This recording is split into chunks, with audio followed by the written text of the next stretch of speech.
mengintimidasi orang lain yang berupa fisik, verbal maupun sosial. Nah, kalau fisik ada yang tahu nggak salah satunya apa?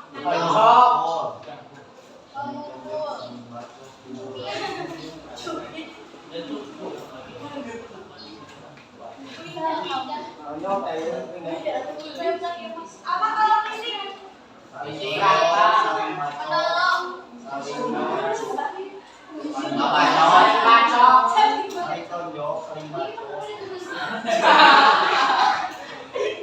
Kalau saling sih kayaknya enggak deh. Biasanya kalau korban bully itu rata-rata diem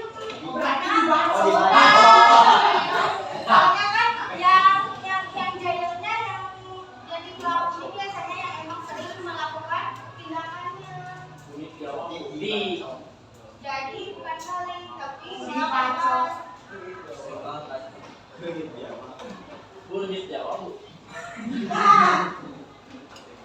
kalau verbal apa salahnya?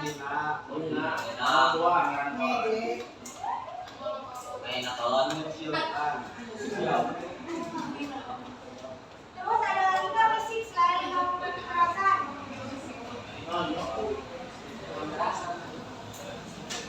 Apa? Jenggol. Pernah nggak kalian senggol?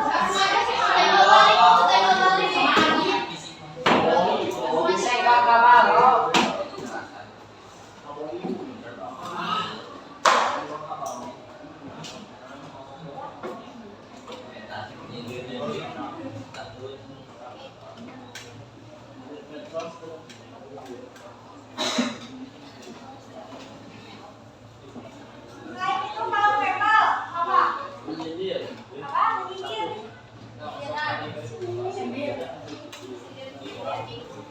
Menyindirnya seperti apa?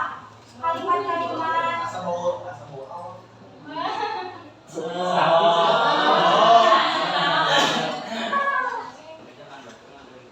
Bedanya mengejek sama menyindir apa?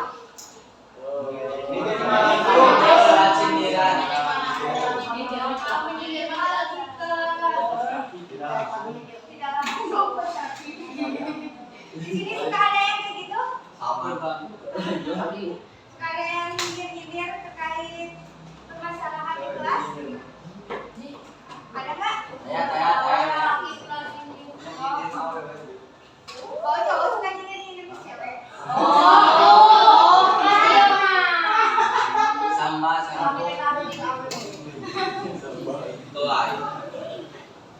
Nah, tadi bahwasanya itu ada bullying fisik, bullying verbal, dan bullying sosial. Contoh dari bullying fisik, menendang, memukul atau melakukan kekerasan, mendorong atau mengambil barang milik orang lain. Di sini ada yang suka kehilangan barang?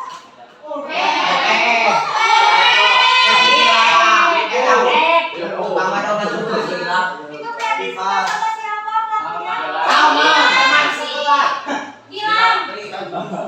Hilang rapi Cowok kalau ngaku-ngaku ngambil pulpen teman gimana itu? Kenapa itu teh? Karena nggak punya pulpen. Jadi cewek kalau cowok minjem teh harus langsung ditagih deui. Jadi wali aku terus apa di Syria di dalam sana buat kerja tidak ada. Terus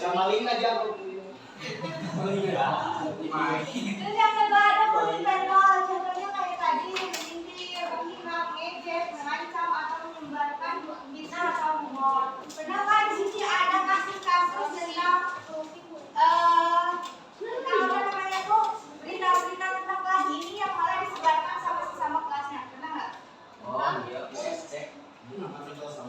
Pernah? Kayak misalnya di kelas kita ada kasus buang sampah sembarangan, misal ini mah terus sama teman sekolahnya lagi isi eta mah tukang buang sampah sembarangan lagi baturan si eta mah. Pernah nggak? Pernah nggak kalian ngajak orang lain untuk membenci orang lain? Pernah nggak? Tapi biasanya yang berlaku seperti itu lebih cenderung ke cewek karena cewek rata-rata pada bersih tuh. Kalau di sini gimana? Enggak. Tapi di sini pada kompak-kompak nggak? Insya Allah ya.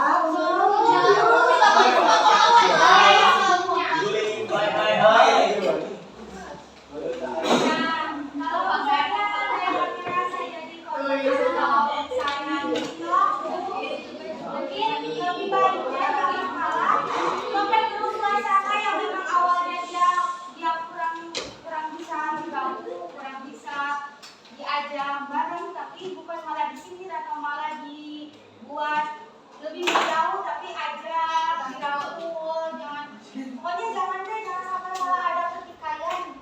Mama pika sebelum. Jika sebelah misalkan ini kamu kalau diajak gitu. Nah berarti kalau emang nggak mau diajak, coba bilang secara baik-baik dulu gitu. Kalau misalnya kamu kenapa nggak pernah mau gabung, nggak langsung malah dicela atau malah disindir-sindir, karena kan kita nggak tahu tipe kepribadian setiap orang, ada yang introvert, ada yang extrovert, ada yang memang cenderung, karena kan kita rata-rata punya preferensi ya, ada yang ngerasa ini sama ini mah cocok tapi nggak cocok sama si ini, jadi kan bukan berarti kita harus nggak cocok tapi ngajak-ngajak teman jangan temanin si ini, nggak boleh kayak gitu. Terus ketika ada bullying sosial, nah contohnya mengucilkan, menyebarkan gosip atau memboikot orang lain, posting, ya kayak misalnya posting bisa posting.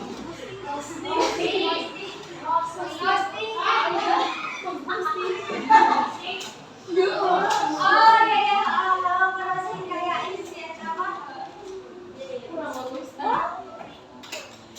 Nah, ada penyebab bullying.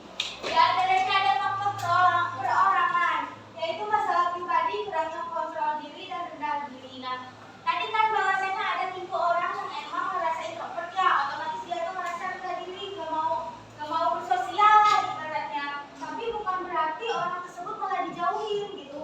Pasti kan ada tipe-tipe di sini cowok atau cewek yang emang gak nyaman nih sama temen-temen cowoknya, malah jadi si cowok berteman sama cewek, si cewek berteman sama cowok, tapi bukan berarti itu jadi masalah gitu. Terus yang kedua ada faktor keluarga, peran orang tua dan lingkungan keluarga yang kurang suportif. Di sini kenapa banyak yang merasa dia tuh kurang terbuka sama teman? Karena apa? Karena orang keluarganya juga kurang terbuka. Ada kan di sini yang gak pernah cerita sama orang tua? Apa suka pada cerita sama orang tua? Itu kenapa gak pernah? Tapi kalian misalnya nih pernah jadi korban, pernah suka cerita ke orang tua kayak enggak pernah jadi korban dulu sama bullying ini? Berarti gak pernah cerita. Korban ghosting. Yang ketiga mungkin ada faktor lingkungan, kayak misalnya gak betah di lingkungan sini karena memang gak betah sama kelompok teman di sini, karena emang kan tiap orang cara beradaptasinya berbeda, tetapi bukan berarti malah dijauhkan. Dan ketika memang orang tersebut ngerasa kurang ngegabung, cobalah baik-baik dirangkul gitu, jangan malah dijauhin apalagi diejek. Mungkin yang ngerasa ngejauh juga introspeksi diri, misalnya dari temen ini bukan berarti aku itu punya kesalahan besar juga, tapi mungkin aku ada sesuatu yang harus aku perbaiki, harus aku bisa biasakan untuk bergabung sama teman-teman yang lain. Jadi ibu harapin gitu di sini tuh gak ada yang apa namanya ngerasa terintimidasi atau ngerasa terbully. Tapi di sini ada apa ngerasa jadi pelaku bully? Ada nggak yang suka ngejek-ngejek?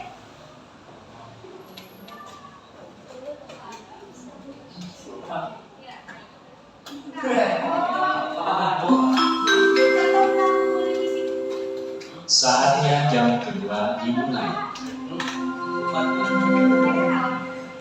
It's time to begin the second lesson. Saatnya jam kedua dimulai. It's time to begin the second lesson.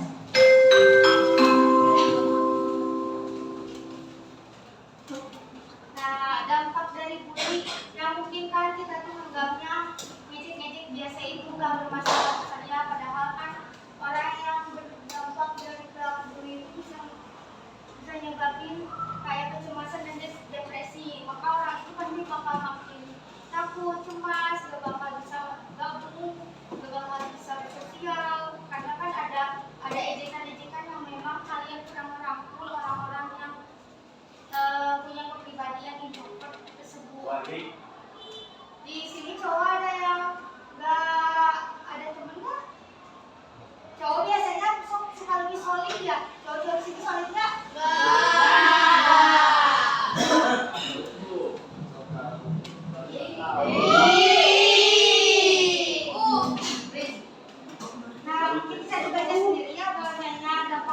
seperti yang kedua perubahan perilaku, masalah akademis, sebuah kesehatan. Yang ketiga, bagaimana sih cara mengatasi bullying? Yang pertama mungkin berbicara kepada orang dewasa yang dipercaya seperti orang tua, guru atau konselor. Nah, di sini ada yang pernah jadi korban, ada yang berani speak up nggak sebagai korban? Enggak. Yang ngerasa pernah jadi korban bully, ada yang pernah speak up nggak? Entah itu ke orang tua atau ke guru BK atau ke guru wali kelas? Enggak. Berarti di sini kelasnya baik-baik aja, nggak ada yang dilakukan. Baik. Serius. Nah, ketika kalian menjadi korban bully, kalian bisa simpan catatan tentang kejadian bullying. Bullyingnya seperti apa, entah itu secara fisik, verbal maupun sosial. Catat tanggal, waktu, siapa yang terlibat, dan hindari konfrontasi. Maksudnya di sini tidak perlu menghadapi bullying secara langsung karena bisa berbahaya.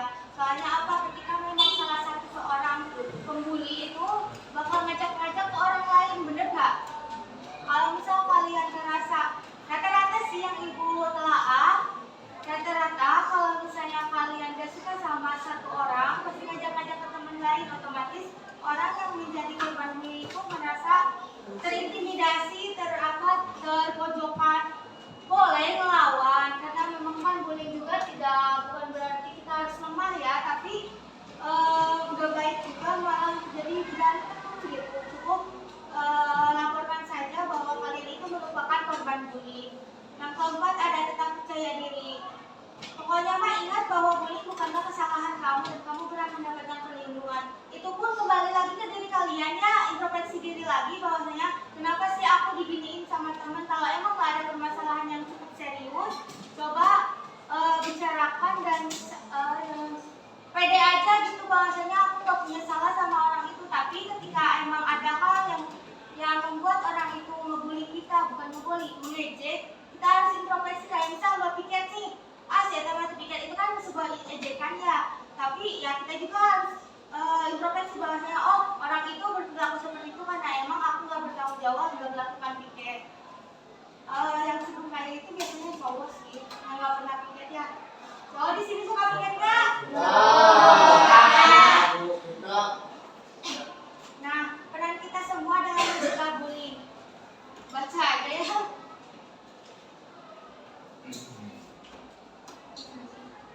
Habis langsung makan.